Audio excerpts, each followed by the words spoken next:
आज हमारे बीच में कांग्रेस पार्टी के सबसे बड़ी जो डिसीजन मेकिंग बॉडी है, कांग्रेस वर्किंग कमेटी के मेंबर, राज्यसभा में 2 बार के सांसद और जेपीसी ज्वाइंट पार्लियामेंट्री कमेटी के मेंबर हमारे साथ हमारे सहयोगी रहे और जवाहरलाल नेहरू विश्वविद्यालय में अध्यक्ष की मीटिंग थी और राहुल गांधी जी हम लोग के सम्मान्य नेता यहाँ। इलेक्शन कमीशन का जो प्रोसेस जो चल रहा है, महाराष्ट्र चुनाव में जो हम देखे हैं, आप पार्लियामेंट इलेक्शन और असेंबली इलेक्शन में 60 लाख वोट एक्स्ट्रा हो जाते हैं एक स्टेट में। ये कैसा हो जाते हैं, इसका हम सवाल पूछते हैं तो उसकी कोई जवाब नहीं होती है। इलेक्शन जिस दिन होता है उस दिन शाम में 5 बजे एक परसेंटेज वोटिंग परसेंटेज आता है, रात के 12 बजे एक आता है, अगले दिन एक आता है, काउंटिंग दिन दूसरा आ जाता है। तो और माल प्रैक्टिस इतना जो हो रहा था, इतना जो सोशल मीडिया में कम्युनल कंटेंट जो पुश हो रहा था, इतने जो वायलेशंस हो रहे थे इलेक्शन कमीशन में, इतने हम लोग पिटिशंस फाइल किए लेकिन उसकी कोई सुनवाई नहीं होती। तो ये जो कॉम्प्रोमाइजिंग ऑफ एजेंसीज हैं, ये संविधान खतरे में नहीं है। पार्लियामेंट में बोलने नहीं दिया जाता, संविधान खतरे में नहीं है। सेडिशन केसेस लगाए जाते हैं, संविधान खतरे में नहीं है। जर्नलिस्ट को, आप लोगों को, कोई आपके कितने मित्र अंदर हैं पता है आप लोगों को, अलग अलग स्टेट में? जो आप लोगों के खिलाफ जो जो उनका लाइन टो नहीं करते, उनको अंदर किया जाता है। ये संविधान खतरे में नहीं है। बोलने की आजादी नहीं दी जाती, संविधान खतरे में नहीं है। इलेक्ट्रोल बॉन्ड्स में पैसा डरा धमका के बिजनेस हाउसेस को ब्लैकमेल करके सुबह में रेड हो जाता है, शाम में इलेक्ट्रोल बॉन्ड्स में पैसा इकट्ठा हो जाते हैं, अगले दिन रेड खत्म हो जाता है। और जब तक पैसे नहीं जमा होते वो रेड करने वाले उनके घर पे बैठे रहते हैं, समन्स भेजते हैं, पैसे इलेक्ट्रोल बॉन्ड्स में इकट्ठा होते हैं, फिर और उनका समन्स वापस लिया जाता है, उनकी पार्टी ज्वाइन करा लेते हैं, फिर उनके ऊपर केसेस खत्म हो जाते हैं। पीएम केस में पैसे जमा होते हैं, फिर उनके ये खत्म हो जाते हैं। तो ये सब संविधान के विरुद्ध ही तो काम हो रहे हैं।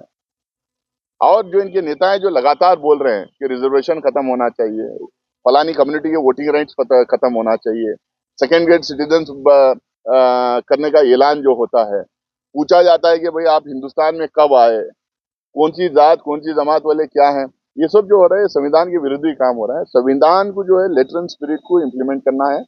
हमारे आजादी के आंदोलन के जो नेता लोग थे, हमारे कॉन्स्टिट्यूशन के जो फाउंडिंग फादर्स थे, उनकी उनकी उनकी जो सोच थी, वो सोच के हिसाब से 152 कॉन्स्टिट्यूशन को जो कंपेयर करके बाबा साहब अम्बेडकर ने जो कॉन्स्टिट्यूशन लिखा है, उसको लेटर एंड स्पिरिट में इम्प्लीमेंट करना चाहिए। किसी भी तरह से उसको हम डायल्यूट होने नहीं देंगे। ये क्यों डायल्यूट करना चाह रहे हैं आप लोगों को पता है। 1950 में इन्होंने माना नहीं कॉन्स्टिट्यूशन को, तिरंगा को माना नहीं, अशोक चक्रा को इन्होंने माना नहीं, नेशनल एंथम को इन्होंने माना नहीं, इन्होंने किसी भी चीज को माना नहीं। ये वो लोग हैं जो रामलीला मैदान ग्राउंड में जब कॉन्स्टिट्यूशन अडॉप्ट हो रहा था तो इंडियन कॉन्स्टिट्यूशन को जलाए थे। 52 साल तक अपने हेडक्वार्टर्स में तिरंगा नहीं फहराए थे। तो ये लोग ये कहते हैं कि आजादी 1947 में नहीं मिली, 2014 में मिली, कुछ तो अब और कुछ कह रहे हैं और आगे बढ़ा दिए हैं डेट को। तो आजादी 2014 में नहीं मिली तो वाजपेयी किस देश के प्रधानमंत्री थे? हिंदुस्तान के थे, किसी और देश के प्रधानमंत्री बने थे? मुझे तो समझ में नहीं आता। तो ये इनकी जो है ना आजादी को मानेंगे, ना कॉन्स्टिट्यूशन को ना मानेंगे, ना देश की सभ्यता को मानेंगे, ना गंगा जमुनी तहजीब को मानेंगे। इनका एक अलग दुनिया में ये रहते हैं। इसीलिए हम कहते हैं कि इन लोगों से हमारे पूरे डेमोक्रेटिक ढांचे पे खतरा है, हमारे कॉन्स्टिट्यूशन पे खतरा है, डेमोक्रेसी के लिए ही खतरा है। परिवार का जो इकोसिस्टम है, वो पूरा इकोसिस्टम लग गया है वक्फ बोर्ड को बदनाम करने में और डिस्क्रेडिट करने में।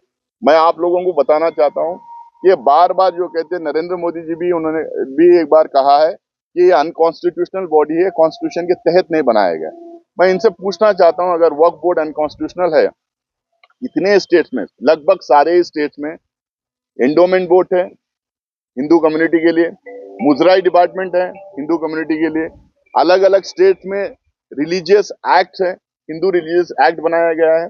ये सारा का सारा कॉन्स्टिट्यूशन के तहत ही बनाया गया है। लगभग सारे समुदायों को अलग अलग बोर्ड है, अपने रिलीजियस प्रॉपर्टीज को मैनेज करने के लिए, गवर्न करने के लिए अलग अलग बोर्ड्स हैं। वक्फ का मतलब दान होता है। दान हर समुदाय में किया जाता है, कहीं मंदिर को किया जाता है दान, कहीं किसी और रिलीजियस सेंटर को किया जाता है, गुरुद्वारा किया जाता है, मस्जिद को किया जाता है, चर्च को किया जाता है। ये झूठ मूठ का भ्रम फैला रहे हैं, मिस इन्फॉर्मेशन फैला रहे हैं कि सिर्फ मुसलमानों के लिए वक्फ बोर्ड है और दूसरे कम्युनिटीज के लिए नहीं। हर कम्युनिटी के लिए कहीं ना कुछ बोर्ड बनाया गया। हम तो कह रहे हैं मैं कांग्रेस का CWC मेंबर हूँ, MP हूँ, JPC कमेटी का मेंबर हूँ और कर्नाटका में वक्फ बोर्ड का भी मेंबर हूँ। मैं एकदम आप लोगों के सामने खुलेआम कह रहा हूँ, सारे रिलीजन को, उनके मजहबी जो जगहें हैं उसको गवर्न करने के लिए, एडमिनिस्टर करने के लिए एक सा के रूल बना दीजिए। आप लगभग है ऑन पेपर एक सा के रूल सबको बना दीजिए ताकि सबको एक तरीके का रूल रहे, एक तरीके का लॉ रहे। वो अपने अपने मजहबी इंस्टीट्यूशंस जो हैं, उनके जो सेंटर्स हैं, उनकी जो प्रॉपर्टीज हैं, उसको उस तरह से गवर्न करें। उसके बजाय ये झूठ मूठ का मिस इन्फॉर्मेशन फैला के ये अननेसेसरी समाज में तनाव पैदा करके डिवीजन क्रिएट करने की कोशिश कर रहे हैं।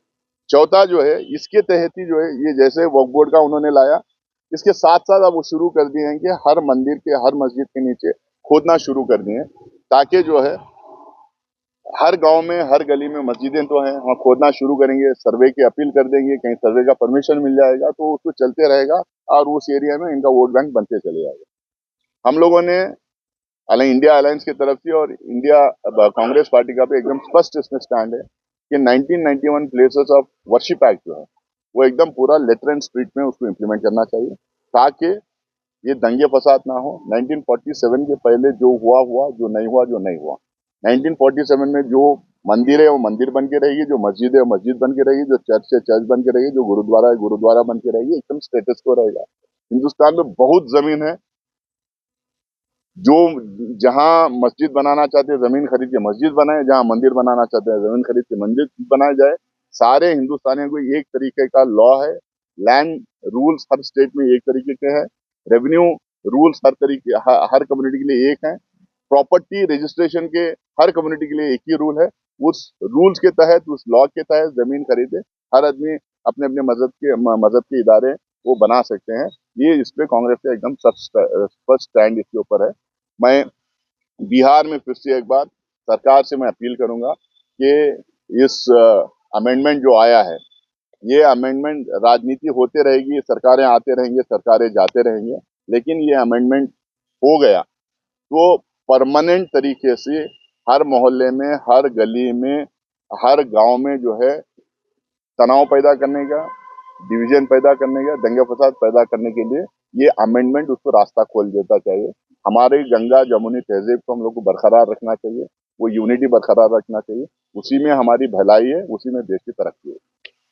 हो रहा है हिमाचल प्रदेश में भी कास्ट सेंसस हम लोगों ने अनाउंस कर दी है। हमारे अलायंस पार्टनर्स जहाँ जहाँ हैं वहाँ पे भी हम लोगों ने, झारखंड और तमिलनाडु में भी हम लोगों ने बात रखी है कि कास्ट सेंसस शुरू होना चाहिए। इससे जो है हमारे आने वाले दिनों में सबको एक एगालिटेरियन सोसाइटी हम देने में कामयाब हो पाएंगे। इसके अलावा वक्फ को लेके मैं इतना ही कहूंगा, पिछली बार भी अपनी बात रखा था, कल भी सरकार की तरफ से माइनॉरिटी डिपार्टमेंट, वक्फ बोर्ड, माइनॉरिटीज कमीशन और भी जो मिनिस्ट्री के जो ऑफिशियल्स आए थे, ये सारे के सुन्नी वक्फ बोर्ड, शिया वक्फ बोर्ड दोनों आए थे। ये सारे सरकार की तरफ से जो इंस्टीट्यूशन, जो ऑर्गेनाइजेशन आए थे, डिपार्टमेंट्स आए थे, इनका कोई स्टैंड नहीं था। उनके अगर नोट्स आप देखें तो उसमें एकदम साफ उन्होंने लिखा था, no comment no comment no comment. मतलब या तो पक्ष में रहते हैं या तो खिलाफ रहते हैं। नो कमेंट क्या होता है मुझे समझ में नहीं आता। वो भी सरकारी सरकारी जो रिपोर्ट देते हैं, उनका जो प्रेजेंटेशन होता है, उसमें नो कमेंट्स क्या होता है मुझे समझ में नहीं आता। तो यहाँ हम पिछली बार भी मैंने पटना में बोला था, नीतीश कुमार जी को, जेडीयू की सरकार को स्टैंड लेना है कि वो वक्फ अमेंडमेंट बिल के पक्ष में है या खिलाफ में है। एकदम क्लियर स्टैंड उसमें होना चाहिए। जैसा कांग्रेस पार्टी ने एकदम क्लियर स्टैंड ली है कि 1995 में वक्फ बिल आई थी, 2013 में अमेंडमेंट आई थी। 2013 में जब अमेंडमेंट किया गया, सारे पार्टीज मिलके यूनानिमसली इस बिल को पास किया था, जिसमें भाजपा भी थी। 2019 के इलेक्शन में भाजपा अपनी मैनिफेस्टो में उन्होंने डाला था कि रहमान खान कमेटी रिपोर्ट जो है वक्फ के ऊपर, उसको टोटली लागू करेंगे करके। कर्नाटका में उनके भाजपा के चीफ मिनिस्टर से उन्होंने बोला था कि 2013 का जो अमेंडमेंट हुआ उसको पूरी तरह से लागू करेंगे। अब ये सिर्फ और सिर्फ क्योंकि इनके पास मुद्दे खत्म हो गए हैं, इस मुद्दे को उछाल के, मिस इन्फॉर्मेशन फैला के, ये वोट डिवाइड करना, पोलराइज करना, डिवीजन करना, समाज में दंगे फसाद फैलाने का ये काम कर रहे हैं। हमने बहुत सारे इनके संस्थाएं जो पिछली कल आए थे, जो प्रो भाजपा हैं या भाजपा की मानसिकता के जो हैं, उनसे हम लोगों ने पूछा, जो जो मिस इन्फॉर्मेशन है, मसलन उन्होंने कहा कि ये 1995 के एक्ट में ऐसा है कि वक्फ बोर्ड कोई भी जमीन अपनी जो चाहे उसको अपने नाम पे लिख ले सकते। तो मैंने पूछा भाई आप बता दीजिए 1995 एक्ट में कहाँ लिखा हुआ। मेरे पास एक्ट की कॉपी है, आप बताइए कि कहाँ लिखा हुआ। उनके पास जवाब नहीं था। उन्होंने कहा कि पार्लियामेंट बिल्डिंग वक्फ में है करके वक्फ क्लेम कर रहा है। बताइए कि कौन क्लेम कर रहा है, कौन सा वक्फ बोर्ड क्लेम किया अब तक, वो बताइए। तो उनके पास कोई जवाब नहीं था। तो आप सभी लोगों को नमस्कार। बड़े भाई और कांग्रेस लेजिस्लेटिव पार्टी के लीडर डॉक्टर शकील अहमद खान साहब, आनंद साहब एमएलए, कल तो राहुल गांधी जी आए थे, दो प्रोग्राम में उन्होंने पार्टिसिपेट किया। एक संविधान बचाओ आंदोलन वाला जो एक था उसमें उन्होंने पार्टिसिपेट किया और बहुत विस्तार से अपनी बात उन्होंने रखी है। उसके अलावा कांग्रेस दफ्तर में उन्होंने कांग्रेस वर्कर्स के साथ वार्तालाप किया, वहां पे भी अपनी बात रखी है। तीसरी कल ज्वाइंट पार्लियामेंट्री कमेटी ऑन वक्फ यहाँ पे पटना में रही, तो उसमें दिन भर के डेलिब्रेशन चले, बहुत सारे स्टेक होल्डर्स आए थे। 95% अमेंडमेंट जो बिल लाया गया है उसके खिलाफ आए थे, 5% तो सपोर्ट में भी आए थे। तो उसमें भी काफी लंबी कल बातचीत हुई है। हम देश भर में राहुल गांधी जी संविधान को बचाने के लिए, संविधान में कुछ चीजों को संशोधन करने के लिए, कास्ट सेंसस को लेके अपनी बात हर जगह जाके रख रहे हैं। उसी दौरे में पटना में भी कल आए हुए थे। कांग्रेस पार्टी एकदम कॉन्स्टिट्यूशन को पार्लियामेंट इलेक्शन में मुद्दा बनाई। जिस तरह से भारतीय जनता पार्टी के नेताओं ने कॉन्स्टिट्यूशन को खत्म करने की बात की है, कॉन्स्टिट्यूशन में मेजर अमेंडमेंट्स लाने की बात की है, कॉन्स्टिट्यूशन को नहीं मानने वाली बात उन्होंने कई उनके नेताओं ने किया है। इसीलिए हम पार्लियामेंट इलेक्शन में मुद्दा बनाए थे और लोगों के बीच में ये बात भी हम लोगों ने ले गई थी और कहा था कि 400 पार का नारा ये जो बार बार ये लोग दे रहे हैं, 272 चाहिए सरकार बनाने के लिए, लेकिन 400 पार की बात क्यों कर रहे हैं? सिर्फ इसलिए कर देते क्योंकि अगर 400 से ज्यादा इनको सीट आते तो ये संविधान बदलने का काम करते। लोगों ने उस बात को सराहा, लगभग दोनों को सिमिलर मैंडेट दिया। उनको जो मैंडेट मिला है और हमें जो इंडिया अलायंस को जो मैंडेट मिला था तो 15-20 सीट का अंतर था। तो इसका मतलब जो है उनका जो कॉल था 400 का और संविधान बदलने का उनका जो कॉल था उसको इस देश की जनता ने माना नहीं है और उसके खिलाफ जो है उन्होंने वोट दिया है। आज भी फेरबदल करने की कॉन्स्टिट्यूशन में कई सीरियस अमेंडमेंट लाने की बात करते हैं। अगर कॉन्स्टिट्यूशन के ऊपर जो डिबेट चला पार्लियामेंट के अंदर, लोकसभा और राज्यसभा में, अगर आपने बात सुनी होगी प्रधानमंत्री जी की, डिफेंस मिनिस्टर की, फाइनेंस मिनिस्टर की, अमित शाह जी की, उनके पार्टी प्रेसिडेंट नड्डा जी की, 4 अमेंडमेंट्स पे उन्होंने आपत्ति उनकी थी। अमेंडमेंट नंबर 1 जिसमें रिजर्वेशन की, देश में SC ST को रिजर्वेशन दिया गया था, जिसमें लैंड रिफॉर्म्स की बात की गई थी, जो जमींदारों से जमीनें लेके गरीब लोगों को, खासकर दलित पिछड़े वर्गों के जो किसान थे, छोटे मोटे किसान थे जिनके पास जमीन नहीं थी, उनको जमीन देने की बात की गई थी। तीसरा जो है अमेंडमेंट नंबर 1 में ये था, गैग ऑर्डर था कम्युनल स्पीचेस के ऊपर, हेट स्पीचेस के ऊपर। आज ये जो खुले आम तरह के जो हेटरेट फैला रहे हैं, हेट स्पीचेस जो कर रहे हैं, उस पे जब भी रोक लगाई गई। तो बार बार इनके सारे नेताओं ने अपने स्पीचेस में आपत्ति जताई अमेंडमेंट नंबर 1 पे। एक, रिजर्वेशन के खिलाफ उनकी, दूसरा लैंड रिफॉर्म्स के खिलाफ उनका था, गरीब के खिलाफ उनकी बात रखी, तीसरी जो है सेक्युलरिज्म के खिलाफ उनकी बात की, दूसरा वो 42nd अमेंडमेंट के खिलाफ वो अपनी बात रख रहे थे सारे इनके भाजपा के नेता। वो 42nd अमेंडमेंट में सेक्युलरिज्म और सोशलिज्म जोड़ने की बात की। यहाँ पे भी सोशलिज्म किसके लिए बात की थी? उस टाइम के नेताओं ने, कांग्रेस के और पूरे देश के नेताओं ने ये कहा था कि हमारी सोशलिस्टिक पैटर्न ऑफ सोसाइटी होना चाहिए, ताकि जो है हम इस देश में जो 90% से ज्यादा जो गरीब लोग हैं उनको जो है हम लोग इक्वालिटी दें, उनको फ्रीडम दें, उनको जो है मिनिमम स्टैंडर्ड ऑफ लिविंग और मिनिमम क्वालिटी ऑफ लिविंग उनको दें। और उसके अलावा सेक्युलरिज्म की बात उसमें थी कि देश का हमारा एक सेक्युलर नेचर है, उसको बचाए रखना है, आगे बढ़ाना। तो इन दो अमेंडमेंट्स में ये बार बार जो आपत्ति उनकी जता रहे थे, बार बार उसके खिलाफ जो बात कर रहे थे, इसमें एकदम साफ है कि ये सरकार सेक्युलरिज्म के खिलाफ है, ये सरकार गरीबों के खिलाफ है, ये सरकार क्रोनी कैपिटलिज्म को बढ़ावा देना चाहती है, ये सरकार जो है गरीबों के खिलाफ, ये सरकार रिजर्वेशन के खिलाफ काम करती है। हम अब कॉल दिए हैं, कास्ट सेंसस पूरे देश भर में होना चाहिए। पूरे देश में ये पता चलना चाहिए, छोटे छोटे जातियां हैं, बड़े बड़े जातियां हैं, किस किस समुदाय के पास क्या क्या पिछले 75 साल में जो हिंदुस्तान में जो डेवलपमेंट हुआ, जो तरक्की हुई है, उसमें किसको क्या क्या मिला है।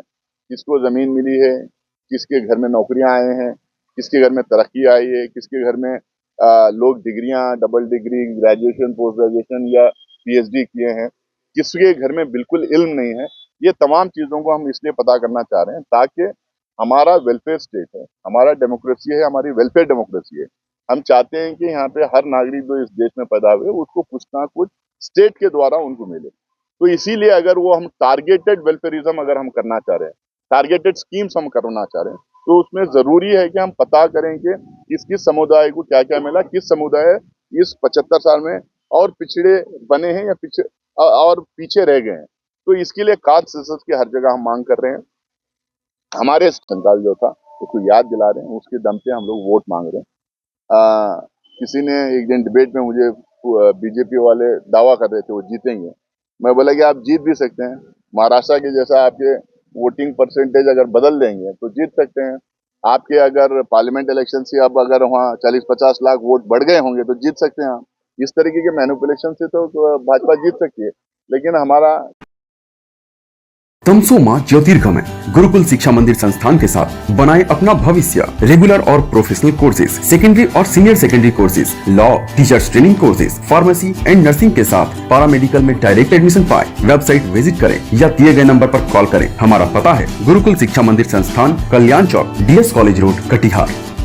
हमारा वीडियो अगर आपको अच्छा लगा हो तो आप हमारे वीडियो को लाइक करें, शेयर करें और हमारे चैनल को सब्सक्राइब जरूर करें।